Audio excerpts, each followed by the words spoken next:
Thanks for watching. Don't forget to like, comment, share and subscribe to Mufti Tariq Masood, famous scholar. قائد محمد علی جناح نے جب vote مانگا تھا تو کیا کہا تھا کہ مجھے اس وطن کے لیے ووٹ دیں جہاں ہر شہری برابر کے حقوق کا حقدار ہوگا. تو یہ انہوں نے کہاں سے اسوا لیا؟ یہ نبی کریم صلی اللہ علیہ وسلم سے اسوا لیا. دیکھیں جو آدمی مشہور ہو جاتا ہے یا لوگوں میں عوام میں اٹھتا بیٹھتا ہے، اگر اس کا اپنی درس و تدریس اور ٹیچنگ سے تعلق ختم ہوگا نا تو اس کا علم کا گراف نیچے آنا شروع ہوگا. ہمارے بڑوں سے ہم نے سنا ہے کہ علم ایسی چیز ہے یا تو اوپر جاتا ہے یا نیچے آتا ہے، یہ درمیان میں نہیں رہتا ہے. جیسے ایمان ہے نا، یا اوپر جائے گا یا نیچے آئے گا. مفتی صاحب مجھے بول رہے تھے کہ ہم نے ویڈیو بنائی ہے، مفتی صاحب نے تو 5-6 ڈشیں رکھی، تو میں وعدہ کرتا ہوں میڈیا کے سامنے جب یہ میرا چاند میرے پاس آئے گا تو میں 72 ڈشوں کے بوفے پہ ان کو بٹھاؤں گا انشاءاللہ. بسم اللہ الرحمن الرحیم. ناظرین محترم، بہت سارے پروگرامز آپ G T R media house کی اسکرین پہ دیکھتے ہیں اور گزشتہ کئی سالوں سے یہ سلسلہ چل رہا ہے، لیکن آج کا یہ جو پروگرام ہے اور آج کی یہ جو نشست ہے یہ بہت خاص ہے، کئی حوالوں سے بہت خاص ہے. میرے جو معزز مہمان میرے ساتھ تشریف رکھتے ہیں ان میں سے ایک معزز مہمان تو ہمارے ساتھ ہر ہفتے ہی تقریباً آپ دیکھتے ہیں، لیکن دوسری شخصیت ان کو انشاءاللہ آپ ابھی سنیں گے بھی، دیکھیں گے بھی، اور ان دونوں شخصیات کو ساتھ جب دیکھیں گے اور جیسے ہی آپ دیکھیں گے تو پہلا امپریشن جو آپ کے چہرے پر آئے گا وہ یہ آئے گا کہ آپ مسکرا اٹھیں گے. تو میرے ساتھ G T R media house کے اسٹوڈیوز میں تشریف رکھتے ہیں جناب مفتی طارق مسعود صاحب، اور ان کے ساتھ تشریف رکھتے ہیں جناب مولانا علامہ ناصر مدنی صاحب. تو ان دونوں معزز مہمانوں کو ساتھ دے کر پہلا سوال آپ کے ذہن میں یہ آئے گا کہ کیسے ممکن ہوا یہ. پھر آپ یہ سوچیں گے کہ ایک تو دیوبند ہے، ایک اہل حدیث مسلک سے ان کا تعلق ہے، تو کیسے یہ اتفاق ممکن ہوا ہے. تو بہرحال انہی سے جانیں گے، اور یہ ایک اچھا سائن ہے، یہ اپنی جگہ ہم سب کو ظاہر فیل بھی ہوتا ہے، ہمیں سمجھنا بھی چاہیے. تو ان کو ہم ناصر مدنی صاحب کو ویلکم کریں گے بیکاز کہ طارق مسعود صاحب تو یہاں جامعۃ الرشید ان کا اپنا گھر ہی ہے. تو سب سے پہلے میں مفتی طارق مسعود صاحب سے آغاز کروں گا. سب علامہ ناصر مدنی صاحب آپ کے ساتھ تشریف رکھتے ہیں، کیسے؟ ماشاءاللہ جی، کل مجھے پتہ چلا کہ جی وہ ناصر مدنی صاحب آ رہے ہیں جی. اچھا، میرے ذہن میں کوئی ایک اہل حدیث عالم تھے جو 2010 میں ان سے مناظرہ طے ہوا تھا ہمارا طلاق ثلاث کے موضوع پر، تو وہ پھر کسی وجہ سے نہیں ہو سکا. میں نے کہا شاید وہ دوبارہ آ رہے ہیں، تو ان کا نام بھی ناصر تھا جی، اب پورا نام مجھے یاد نہیں ان کا. تو میں نے کہا یا ویسے ہی ملنے آ رہے ہوں گے، تو واللہ عالم. خیر میں نے کہا آنے دو. پھر میں سوچ میں پڑ گیا بھائی کون سے والے ناصر کی بات کر رہے ہیں. تو انہوں نے مجھے بتایا یار جو یوٹیوب پہ آتے ہیں، تو ان کو تو میں ماشاءاللہ جانتا ہوں جی. بڑی خوشی ہوئی ان سے مل کے. میں نے کہا فوراً سے پہلے بلاؤ بھائی، اور کھانا ہمارے ساتھ ہی کھائیں گے. اور جامعۃ الرشید میں ان کو ہم نے کھانا بھی کھلایا اور اس کی ویڈیو بھی بنائی ہے. اور ویڈیو بنانے کی وجہ میں نے بتا دی کہ جب ہم ان کے پاس جائیں گے تو ایسا نہ ہو یہ دال وال پہ گزارا چلا دیں. پھر ہم ان کو ویڈیو دکھائیں گے. ان سے ہم نے وعدہ کیا لاہور انشاءاللہ ہم آپ کے پاس آئیں گے. جی. تو ان کی مثبت بات جو ہے، جو اچھی لگی مجھے ان کے بیانات میں، وہ یہ کہ یہ مسلک کی چھاپ کے بغیر، فروعی فرقہ وارانہ مسائل کے بغیر ایک مثبت بات الحمدللہ سب کی بات کرتے ہیں، مثبت بات غالب ہوتی ہے.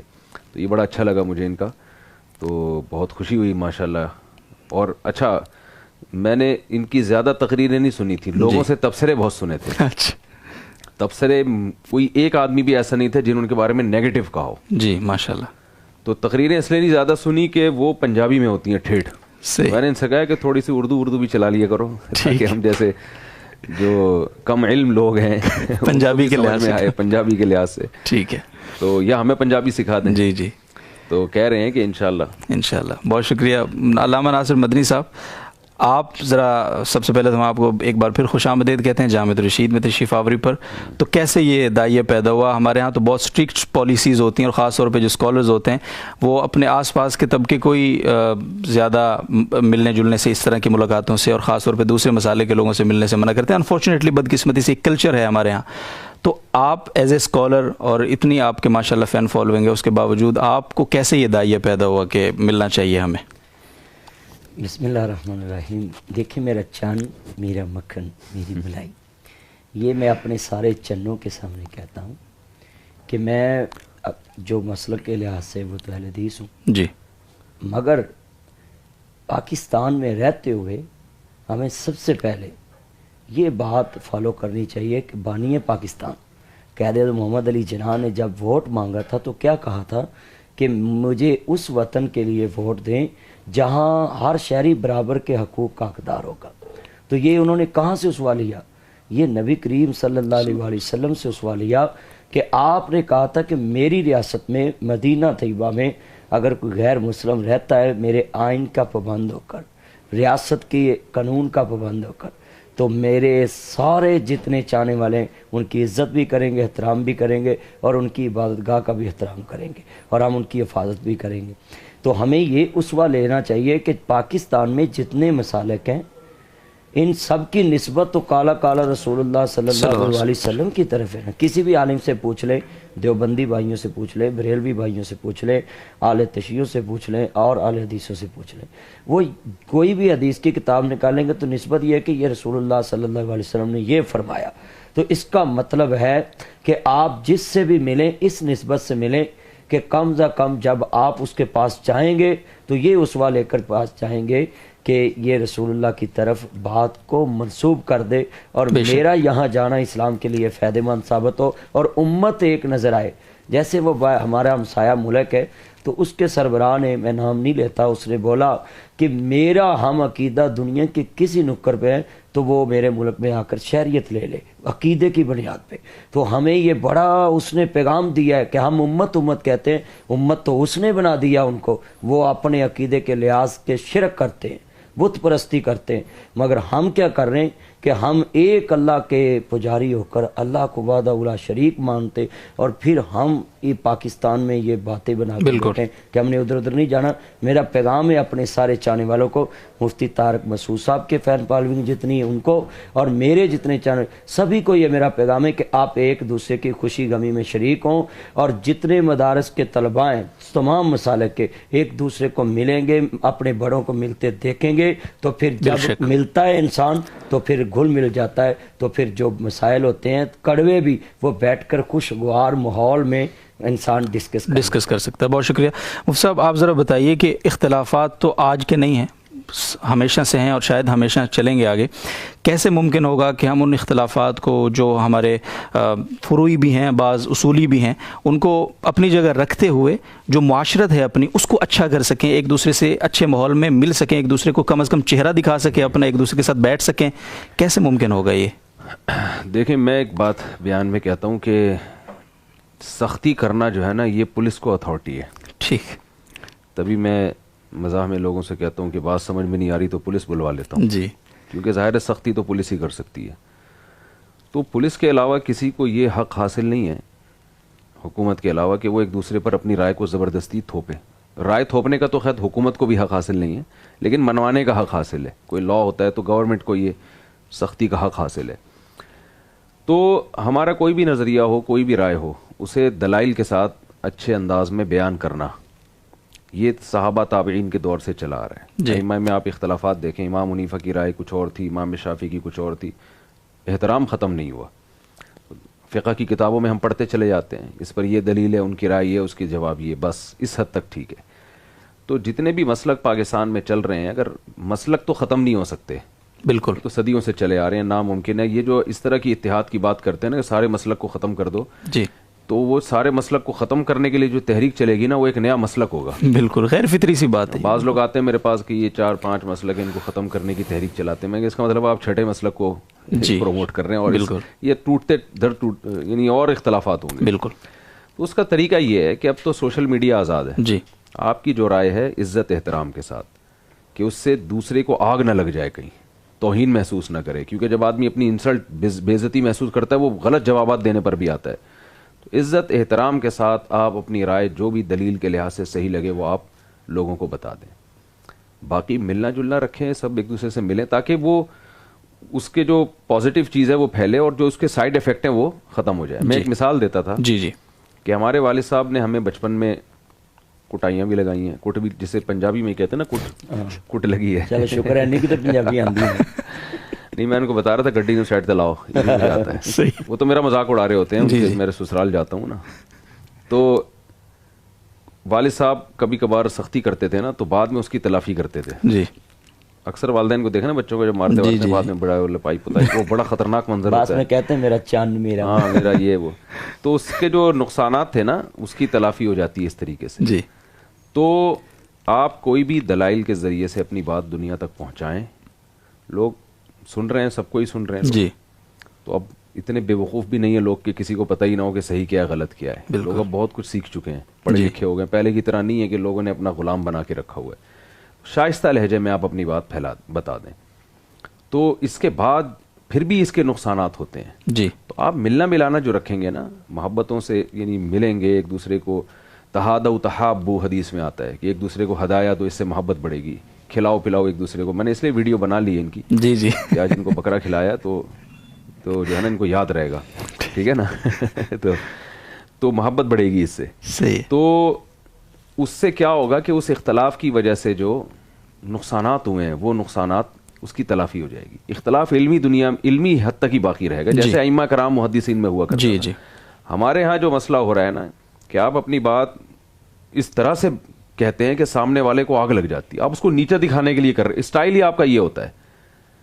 تو اسٹائل جب آپ کا یہ ہوگا کہ آپ کا مقصد سامنے والے کو نیچا دکھانا ہے, تو وہ ٹھیک ہے, ایک جو ایسی عوام جس میں شعور نہیں ہے وہ تو آپ سے بہت متاثر ہوں, بالکل زندہ باد کے نعرے لگائیں گے. سمجھدار لوگ آپ کے قریب نہیں آئیں گے, اور آنا بھی نہیں چاہیے ان کو. تو یہ جوڑ پیدا کرنے کا میں سمجھتا ہوں ایک بالکل معتدل طریقہ ہے. صحیح. کہ جیسے میں نے بتایا ناصر مدنی صاحب, مولانا ناصر مدنی صاحب, اللہ تعالیٰ ان کی عمر برکت دے, یہ بہت اچھا ایک مثبت انداز سے کام کر رہے ہیں, مل رہے ہیں لوگوں سے, جی, ہر طبقے کے پاس جاتے ہیں جہاں ہم بھی نہیں جاتے ایسے ہی. اور ماشاءاللہ بہت اچھا ان کا ایک امیج بنا ہوا ہے. تو بڑی اچھی بات ہے, اللہ تعالیٰ ان کی عمر میں برکت دے اور اس طرح دوسروں کو بھی فالو کرنے کی توفیق دے. آمین. بہت شکریہ ناظر محترم, بھی ایک اچھی خوشگوار حیرت بھی ہے اور ایک خوشگوار سا احساس بھی ہے, اتنی خوبصورت گفتگو. تو علامہ صاحب جاتے جاتے آپ جامع رشید بھی تشریف لائے, تو اپنے اس حوالے سے بھی کوئی تاثرات آپ بیان فرمانا چاہیں, اور مفتی طارق مسعود صاحب نے جو خوبصورت گفتگو کی ہے اس کو آگے لے کر اگر آپ بھی کچھ اسی سے فرمانا چاہیں تو کیا ہوگا وہ؟ دیکھیں میرا چاند, میں جامعۃ الرشید میں پہلی دفعہ آیا ہوں جی, اور میں نے سب سے جو پیاری چیز ہے نا, انسان جو ہے نا سب سے پہلے خوبصورتی دیکھتا ہے. جی, خوبصورتی کسی جگہ پہ بھی نظر آئے تو انسان اس کی قیمت نہیں دیکھتا, اس کو پانے کی کوشش کرتا ہے. تو پہلے تو میں تمام اپنے چاہنے والوں کو یہ پیغام دوں گا کہ اگر آپ نے کوئی ادارہ بنایا ہے تو آپ پہلے جامعۃ الرشید کا وزٹ کریں. یہاں آپ کو آتے ہی باغیچوں کی دنیا, باغوں کی دنیا, پھولوں کی دنیا نظر آئے گی, اور یہاں سے جیسے دین کے پھول پوری دنیا میں پھول خوشبو دینے کے لیے, اسلام کی خوشبو پھیلانے کے لیے تیار ہو رہے ہیں, وہاں ان طلبہ کو خوشبو دینے کے لیے انہوں نے مالیوں کا انتظام کیا ہے, ایگریکلچر سے رابطہ کیا ہوا ہے, اور اچھا باغیچہ بنایا. میں آتے ہی جو ہے نا بڑا امپریس ہوا ان سے کہ اتنا پیارا خوبصورت, اور جن کے پاس سے پھولوں کی خوشبو آئے. تو یہ تو آگے تو ہمارے پاس پلاسٹک کے ہیں نا, مگر ادھر میں نے حقیقی دیکھے ہیں.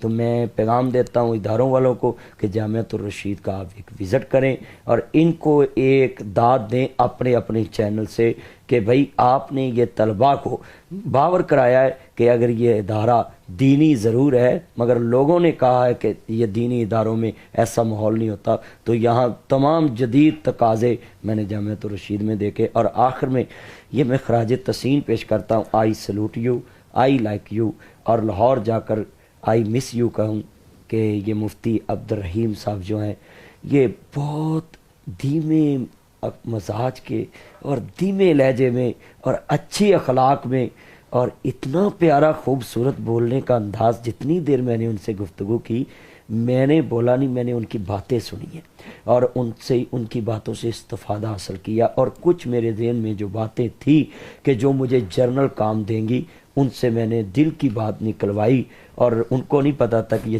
چپکے سیو کر رہے ہیں اپنے میموری کارڈ میں. تو میں جو ہے دل کے میموری کارڈ میں, دماغ کے میموری کارڈ میں جگہ دے رہا تھا, اور دوسری چیزیں اس میں ریموو کر رہا تھا جہاں جہاں وہ قباحتیں تھیں. تو میں یہ قباحتیں اس لیے کہہ رہا ہوں کہ انسان کو جہاں بھی جانا چاہیے اگلے سے سیکھنا چاہیے, اس کے علم سے, اس کے تجربے سے, کم بولنا چاہیے, اس سے زیادہ سننا چاہیے, تاکہ آپ کو وہ چیز ملے جو آپ کے پاس نہیں ہے. تو میں سبھی چاہنے والوں سے بولوں گا کہ آپ ہر ادارے کے بڑے محترم کے پاس بیٹھیں، اس نے جو جو تکلیفیں برداشت کی ہیں وہ آپ کو وہاں گرنے نہیں دے گا جہاں وہ خود گرے، تو آپ گرنے سے پہلے ہی وہ عزت پالیں گے جو انہوں نے گر کر عزت پائی ہے، نقصان اٹھا کر عزت پائی ہے۔ اور تمام مسالوں کو میرا پیغام ہے کہ آپ ایک دوسرے کے اداروں کا وزٹ کریں، آپ کے طلبہ میں یہ محبت پھیلے گی جیسے مولانا احمد علی لاہوری رحمۃ اللہ علیہ اور سید داؤد غزنوی رحمۃ اللہ علیہ ایک دوسرے کو ملتے تھے اور ایک دوسرے کی مسجد میں آتے جاتے تھے۔ میں بھی یہی چاہتا ہوں کہ ہمیں اس طرح کا ہونا چاہیے کہ پاکستان کی حکومت کو یہ کوشش نہ کرنا پڑے کہ کسی بھی تہوار ربیع الاول میں یا محرم میں یا اور کسی تہوار میں سکوٹی دینی پڑے تمام سالوں کو۔ پاکستان کا خرچہ بھی بچے گا اور اخلاق کے مصطفیٰ بھی عام ہوگا، مل جل کے ہم ایک دوسرے کے مسائل بھی حل کریں۔ بہت بہت شکریہ اپنے دونوں معزز مہمانوں کا۔ ناظرین محترم، خوبصورت گفتگو آپ نے سنی ہے، ہمارے جن حالات سے ہمارا ملک گزر رہا ہے، پوری امت مسلمہ گزر رہی ہے، مزید اختلافات اور انتشار کا ہم متحمل نہیں ہو سکتے، ہمیں وہ تحمل ہے ہی نہیں، صحیح بات ہے۔ اور بہت گڈ سائن ہے کہ وہ لوگ جن کو ہم فالو کرتے ہیں، جن سے ہم محبت کرتے ہیں، ہم پیار کرتے ہیں، جن کو ہم سنتے ہیں، جو ہمارے ایمان کی آبیاری کرتے ہیں، ان لوگوں کو دیکھ کر ہمارے اندر اتفاق اور اتحاد کا جذبہ بھی وہ بیدار ہو، اور وہ اتفاق اور اتحاد کا جو جذبہ ہے وہ مضبوط ہو اور اس کو وہ پھلنے پھولنے لگے۔ یہاں میں ایک بات اور ایڈ کر دوں کہ علامہ احسان علی ظہیر شہید رحمۃ اللہ علیہ جب بھی فیصل آباد جاتے تھے تو ان کا کھانا کسی اپنے عالم کے پاس نہیں ہوتا تھا، زیادہ تر ضیاء القاسمی صاحب کے گھر ہوتا تھا۔ تو یہ پیغام ہے کہ علامہ احسان علی ظہیر اور ضیاء القاسمی صاحب کی محبت، کیا آپ اندازہ لگا لیں۔ مفتی صاحب مجھے بول رہے تھے کہ ہم نے ویڈیو بنائی ہے، مفتی صاحب نے تو 5-6 ڈشیں رکھیں، تو میں وعدہ کرتا ہوں میڈیا کے سامنے جب یہ میرا چاند میرے پاس آئے گا تو میں 72 ڈشوں کے بوفے پہ ان کو بٹھاؤں گا انشاءاللہ۔ جی مفتی طارق موسیٰ صاحب کا خاص انتظام، آخری بات آپ فرمانا چاہیں؟ بس بڑی اچھی بات کر لی ماشاءاللہ حضرت نے، اللہ تعالیٰ جزائے۔ اچھا ایک یہ بات میں بھی مفتی صاحب سے پوچھنا چاہتا ہوں۔ اچھا مفتی صاحب، جب سے آپ جو ہے فیمس ہوئے ہیں تو میں اپنے ناظرین کو یہ پیغام دینا چاہتا ہوں آپ کے ذریعے پیغام سے کہ فیمس ہو کر انسان کو اپنا مشن اور اپنی اصل پرانی دوستیاں اور اپنے پرانے مشغلے کیا چھوڑنے چاہیے یا نہیں؟ جیسا کہ آپ تدریس میں لگے ہوئے ہیں، مدارس میں پڑھاتے ہیں، تو آپ مشہور ہو کر فیمس ہو کر سوشل میڈیا پہ آپ نے اپنا مشغلہ نہیں بدلا، اس میں کیا وجہ؟ بہت اچھا سوال کیا آپ نے اور اچھا پیغام اس سے انشاءاللہ لوگوں کو جائے گا۔ دیکھیں جو آدمی مشہور ہو جاتا ہے یا لوگوں میں عوام میں اٹھتا بیٹھتا ہے، اگر اس کا اپنی درس و تدریس اور ٹیچنگ سے تعلق ختم ہوگا نا تو اس کا علم کا گراف نیچے آنا شروع ہوتا ہے۔ ہمارے بڑوں سے ہم نے سنا ہے کہ علم ایسی چیز ہے یا تو اوپر جاتا ہے یا نیچے آتا ہے، یہ درمیان میں نہیں رہتا ہے۔ جیسے ایمان ہے نا، یا اوپر جائے گا یا نیچے آئے گا۔ تو جو علماء وائز بن جاتے ہیں نا، خطیب بن جاتے ہیں، عوام سے تو صبح و شام مل رہے ہیں، اب عوام سے ان کو علم تھوڑی حاصل ہوگا، علم تو اپنے اساتذہ سے، مشائخ سے، کتابوں سے حاصل ہوگا نا۔ تو مدرسے میں تدریس ٹیچنگ جب ہم طلبہ کو کتابیں پڑھاتے ہیں تو اس سے آپ کا علم اوپر جاتا ہے لیول، تو وہ کبھی بھی نہیں چھوڑنا چاہیے۔ لوگ یہ سوچ کے چھوڑ دیتے ہیں ہمیں ضرورت کیا ہے، تو ابھی تو آپ کو ضرورت اب شروع ہوئی ہے، اصل میں تو اب ضرورت شروع ہوئی ہے، کیونکہ عوام میں رہنے سے آپ بالکل ویسے ہی ہو جاتے ہیں، یعنی بالکل فارغ ہو جاتے ہیں آپ ہر چیز سے۔ تو آپ کو تو علماء کے ساتھ، میں نے تو JTR میں خاص طور پر جو ہے، میں اس لیے کہ میں یہاں جب مسائل بتاتا ہوں نا تو میں سیکھ زیادہ رہا ہوتا ہوں۔ واہ، اساتذہ بیٹھے ہوئے ہوتے ہیں، مسائل بتا رہے ہوتے ہیں، اور مجھے یاد ہے کچھ عرصہ پہلے میں بہت عرصے سے JTR سے غائب رہا تو مجھے محسوس ہو رہا تھا کہ مسائل میں واپس ریورس ہونا شروع ہو گیا ہوں۔ تو یہاں بیٹھتا ہوں، بہت سے علماء بتا رہے ہوتے ہیں تو اپڈیٹ ہوتا رہتا ہے علم انسان کا۔ بے شک، تو اس لیے علماء میں بیٹھ کے آپ کو علم آئے گا۔ تو کبھی بھی عوام کی شہرت کی وجہ سے اپنے اداروں سے، اپنے مدرسے سے، اپنی جو جگہ وہاں سے تعلق نہیں چھوڑ دینا چاہیے۔ تو مجھے تو ڈر لگا رہتا ہے کہ جامعہ والے نہ مجھے کہیں نکال دیں۔ تو یہاں میں بھی ایک بات ایڈ کر دوں کہ میں نے اپنے جو ہے نا ایک لیڈر سے یہ بات سیکھی کہ پروفیسر ساجد میر صاحب مرکزی جمعیت احمدیہ پاکستان کے امیر، انہوں نے مذہبی سٹیج پہ عمارت سنبھال کے بھی پڑھانا نہیں چھوڑا، کالج میں، یونیورسٹی میں۔ تو میں اپنے چاہنے والوں کو یہ پیغام دوں گا کہ آپ یہ مت سمجھا کریں کہ آپ ایک پروفیسر ہیں، ایک ٹیچر ہیں تو آپ کسی مذہبی سٹیج پہ آئیں گے تو وہ آپ کے مشغلے میں رکاوٹ بنے گا، نہیں۔ ابھی جا کر وہ چند سالوں میں ریٹائر ہوئے مگر ان کی وہ باڈی لینگویج اور گفتگو علامہ ساجد میر صاحب کی وہ پروفیسر ٹائپ کی ہوتی ہے۔